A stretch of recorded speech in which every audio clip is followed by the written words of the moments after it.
उसका दिमाग फौरन शिफ्ट होगा कि यार ये हो क्या रहा है बेसिकली।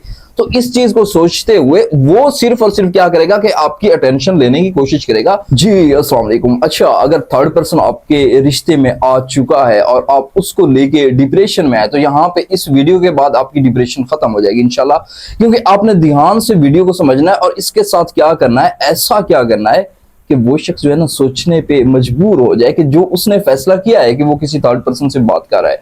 और इसके साथ मैं आपको एक चीज बताता चलूं कि मुझे भी इस चीज का इल्म है कि जब आप किसी के साथ एक लंबे अरसे से रिलेशनशिप में हूं, आप उसके साथ बहुत ज्यादा अटैच हूं, आपको सिर्फ वही एक दुनिया लगे, लेकिन अगर उसी एक दुनिया को कोई और शख्स लेके उड़ जाए तो जाहिर है पेन तो होता है। लेकिन आपने जब बातों को आप समझेंगे तो आपकी डिप्रेशन जो है ना वो खासी हद तक कम हो जाएगी। और इसके साथ एक और चीज मैं आपको बताता चलूं कि अगर आपको कंफर्म नहीं है कि आपके रिश्ते में कोई थर्ड पर्सन आ चुका है या फिर ऐसा नहीं हुआ, तो ऑलरेडी मैं इस पे बात कर चुका हूं। और इसके साथ कि अगर आप थर्ड पर्सन को रिमूव करना चाहते हैं तो इस पे भी मैं ऑलरेडी बात कर चुका हूं।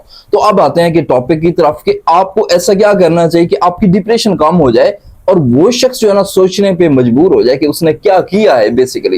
देखिए, सबसे पहली चीज कि जब भी आपकी जिंदगी में, आपके रिलेशनशिप में कोई थर्ड पर्सन आता है, तो आपने एक ही काम करना है कि उसे मॉनिटर करना छोड़ देना है। यानी मसला आपका ये होता है कि जब आपको लगता है कि आपके रिश्ते में कोई थर्ड पर्सन है, तो आप क्या करते हैं कि उसका ऑनलाइन देख रहे हैं, उसका लास्ट सीन देख रहे हैं, उसकी डीपी देख रहे हैं। तो एक चीज याद रखें कि ये आपको थोड़ा सा अर्ली में तो ये होता है कि आप कुछ हद तक सुकून मिलता है, आप चेक करते हैं कि अब ऑफलाइन है, अब ऑनलाइन है। लेकिन ये परमानेंट आप फिर डिप्रेशन में कन्वर्ट हो जाते हैं। आप फिर क्या करते हैं, क्रेविंग करते हैं, बार बार आपका दिमाग ये चाहता है कि आप उसको चेक करते रहें। तो आपने बिल्कुल भी चेक नहीं करना, ये जस्ट एक टेम्परेरी रिलीफ होता है कि जहां पे आप कंफर्मिटी चाह रहे होते हैं कि वो शख्स जो है ना किसी से बात कर रहा है या नहीं कर रहा। तो सबसे पहले इस चीज को कुछ दिनों के लिए, मैं कुछ दिनों की बात करूंगा, कुछ दिनों के लिए साइड पे करें, उसको देखना छोड़ दें कि वो ऑनलाइन है, वो ऑफलाइन है, वो आपको टाइम पे रिप्लाई दे रहा है, नहीं दे रहा। इस चीज को थोड़ा सा अरसे के लिए इस चीज को आपने स्टॉप करना है। आप देखें, सेकंड नंबर पे एक मसला और आता है कि आपको ये लगता है कि थर्ड पर्सन जो है वो आपके ऊपर भारी है, यानी उसकी मोहब्बत जो है वो थर्ड पर्सन के ऊपर चली गई है और अब यहाँ पे आप जीरो है, यानी आप कंपेयर करते हैं इस चीज को। तो एक चीज याद रखें कि थर्ड पर्सन ना तो परमानेंट होता है, ना वो आपसे मोहब्बत में भारी होता है। उसका मसला ये होता है कि वो न्यू पर्सन होता है। थोड़ा सा आप एक चीज को सोचें कि आप दो दोस्त बैठे हुए हों, सडनली कोई तीसरा आता है, तो आप क्या करते हैं कि अपने करीब जो आपके साथ पहले बैठा होता है, आप उसको ज्यादा इंपॉर्टेंस नहीं देते, आप अगले को देते हैं कि यार वो नया नया आया है। तो मसला बेसिकली ये अर्ली टाइम का होता है। स्टार्ट में यही होता है कि यार कोई नया पर्सन आया तो उसकी तवज्जो, फोकस उधर ही शिफ्ट हो जाता है। तो दिस इज टेम्परेरी, ये कोई परमानेंट नहीं होता कि वो शख्स आपके ऊपर भारी है, वो आपके ऊपर हावी है और आपका पार्टनर जो है वो उसकी तरफ परमानेंटली चला गया। तो ये एक खाम ख्याली होती है, अक्सर केसेस में इस किस्म में देखता रहता हूं। अब आपने ऐसा क्या करना है कि वो शख्स सोचने पे मजबूर हो जाए, वो शख्स ये सोचे कि यार इस इंसान ने मेरे साथ क्या किया है, तो अब करना क्या है। देखिए, आपने क्या करना है कि अपनी जगह छोड़नी है। ये नहीं, पहले आप क्या करते हैं कि आप उसको ये महसूस करवाते हैं कि वो जो है ना आपके लिए सब कुछ है, आप उसके बगैर रह नहीं सकते, आप उससे शदीद मोहब्बत करते हैं, आप उसके बगैर कुछ भी सोच नहीं सकते। तो आपने अपनी ये वाली जगह को छोड़ देना है।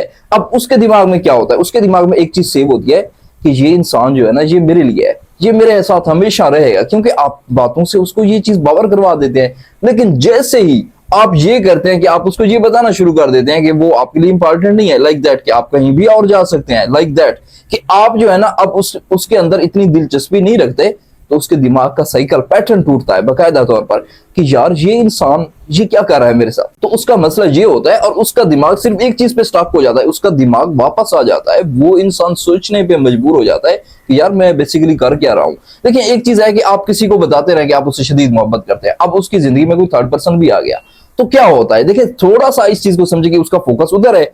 अब जहां पे आप उसको ये बावर करवा रहे हैं कि अब तो आप उसके लिए इतना नहीं मर रहे, अब उसके लिए नहीं तड़प रहे, उसका दिमाग फौरन शिफ्ट होगा कि यार ये हो क्या रहा है बेसिकली। तो इस चीज को सोचते हुए वो सिर्फ और सिर्फ क्या करेगा कि आपकी अटेंशन लेने की कोशिश करेगा। वो इस चीज को थोड़ा सा बर्दाश्त नहीं कर पाएगा कि यार ये इंसान भी मुझे छोड़ सकता है क्या। तो थोड़ा सा आपने यहाँ पे एक ही काम करना है कि उसको महसूस करवाएं कि आप जो है ना उसके बगैर रह सकते हैं, आप जो है उसे छोड़ सकते हैं। तो इस चीज को देखते हुए वो इंसान रिटर्न वापस आता है। अब फोर्थ नंबर पे क्या करें, देखिए, थोड़ा सा आपने अपने आप को पुरसकून करना है, तो अपने फोकस को शिफ्ट करें।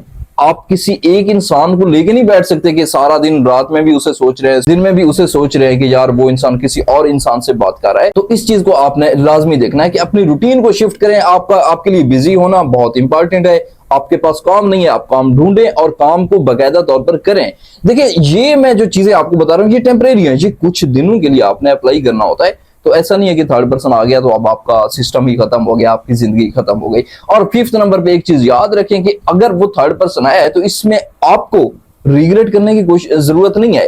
देखिए, अगर याद रखें कि अगर आप उसकी वजह से रिग्रेट में आए कि यार उसने मुझे छोड़ा, तो ये आपकी वजह से नहीं है। आप किसी को कंट्रोल नहीं कर सकते, आप किसी को जबरदस्ती रोक नहीं सकते कि आपने ये करना है, आपने ये नहीं करना। तो ये लाजमी तौर पर देखें कि ये आपका कोई फॉल्ट नहीं है, ये आपकी कोई मिस्टेक नहीं है। अक्सर लोगों का ये मसला होता है कि उनको रिग्रेट हो जाता है कि यार वो चला गया है तो मेरी वजह से चला गया है। देखिए, याद रखें कि अगर कोई इंसान अपनी जिंदगी में किसी को ऐड करता है, अपनी जिंदगी में कोई फैसला करता है, तो क्या होता है कि वो शख्स अपनी मर्जी से जाता है। तो इसमें ना तो आपकी कोई कमी है और ना ही आपका कोई फॉल्ट है। तो आई होप कि ये वीडियो आपके लिए वैल्यूएबल रही होगी, और यहाँ पे अगर आपका कोई सवाल है तो कमेंट में पिन करें और मुझे इजाजत दें। अल्लाह हाफिज।